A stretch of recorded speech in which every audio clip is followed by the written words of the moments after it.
What's going on, guys? Welcome back to the No Job Rob Show. In today's video, I'm going to do a follow-up to a video I made recently regarding Alex Becker and posts that he had made about sleep, diet, and routines. So if you guys haven't seen the original video, I will link it below. I definitely encourage you guys to check it out. It changed my concept of what it means to be intelligent, healthy, or even a certain age. And it was just coming to me at the right time because I got hit with a massive wave of fatigue and brain fog. As I'm approaching 30 this year, I'm starting to understand that lifestyle and choices have serious consequences to your health, and it all caught up to me at once and forced me to really look in the mirror and evaluate how I was approaching sleep and what I was eating and exercise and really all aspects of my life. So while I won't say that I necessarily followed the exact instructions laid out in the video, the change in philosophy has made a huge difference for me, and my results have seriously increased since I've done this. I'm going to bed on average at about 11 p.m. and waking up at 6 a.m. unassisted, when previously I was not able to wake up before noon without an alarm my entire life. So just the fact that I have like an actual sleep routine and I'm waking up early on my own is revolutionary. I've also already seen an uptick in my sales, so my business is improving. I'm branching out into new opportunities.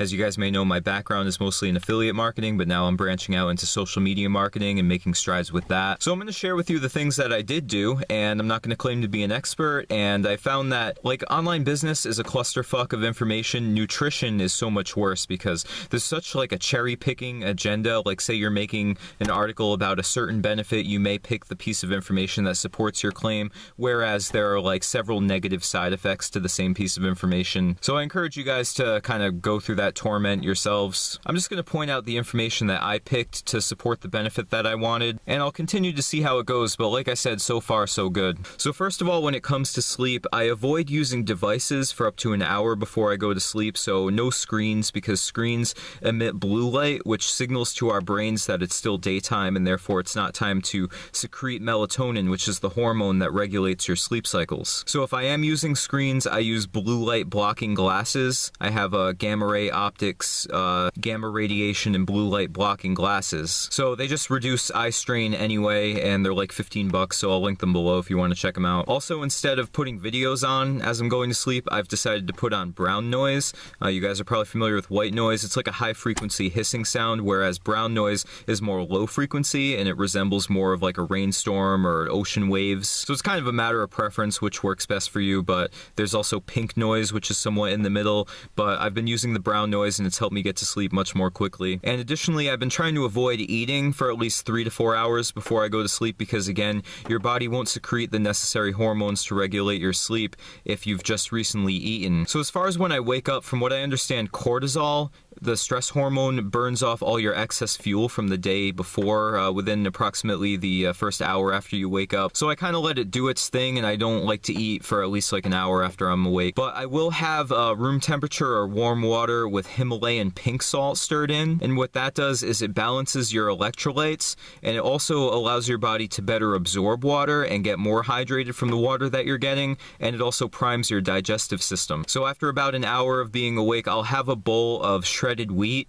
As opposed to other cereals, it doesn't have sugar and it's high in fiber and other nutrients, and I'll also throw in blueberries for antioxidants. So around noon I'll have lunch. I'll have a bowl of kale, which is rich in antioxidants, potassium, and fiber, and I'll throw in some blueberries as well as extra virgin olive oil, which has been shown to have anti-inflammatory and antioxidant properties, and also turmeric, which is a spice that kind of tastes like ginger, and in addition to having anti-inflammatory and antioxidant properties, it's been shown to help fight against cancer, heart disease, and Alzheimer's. Of course, as I wade through the waters of contradictory information, I'm learning that raw kale may not be the best thing for you, or it's certainly not as good as cooked kale, so that's something I'm going to have to explore further. And olive oil may be overblown in terms of its benefits, but it's certainly better than other salad dressings that you could be having. So when I'm snacking, I'll have bananas and yogurt, and I'm not really so concerned with what I'm having for dinner. Not that you shouldn't be, but that tends to be when I have my meat. But just coming back to what I was saying before, I just try to think more so about when I'm having my dinner. So again, just try to leave myself a good 3 or 4 hours before it is that I'm trying to go to bed. So as far as what I'm drinking, I like to have coconut water for electrolytes, and I'll also have kombucha, which has probiotics, which are healthy bacteria that promote gut health. I've had some concerns about my level of gut health because I just felt like I wasn't absorbing nutrients properly. I've always tried tried to have a diet that's been rich in vitamins and minerals, but I haven't really seen any of the benefits, so that led me to believe maybe I have something like leaky gut, so I've been trying to promote my gut health lately. And I'll also have a cocktail with water containing apple cider vinegar, which can reduce your blood sugar and cholesterol levels, as well as lemon juice, which will kind of cover up the flavor of the vinegar, but it's also been shown to promote hydration and liver and kidney health. And I add raw honey, which is high in nutrients, antioxidants, and antibacterials. So basically, I've been trying to keep my sugar as low as possible. No caffeine in the afternoon. I'll have some coffee in the morning, but I try to avoid having any caffeine into the afternoon. And I haven't been really drinking much alcohol, but I'm very mindful of trying to keep the alcohol to a minimum as well. So I still have some work to do. I'm trying to think even more about when I'm eating and try to get my body into a fasting or a state of ketosis, which can result from only doing your eating within about an 8 to 10 hour window in the middle of the day. But I have to say, guys, this has made a huge difference. I feel like I'm getting my mind back. I lost about a whole month to brain fog and fatigue, like I was saying before,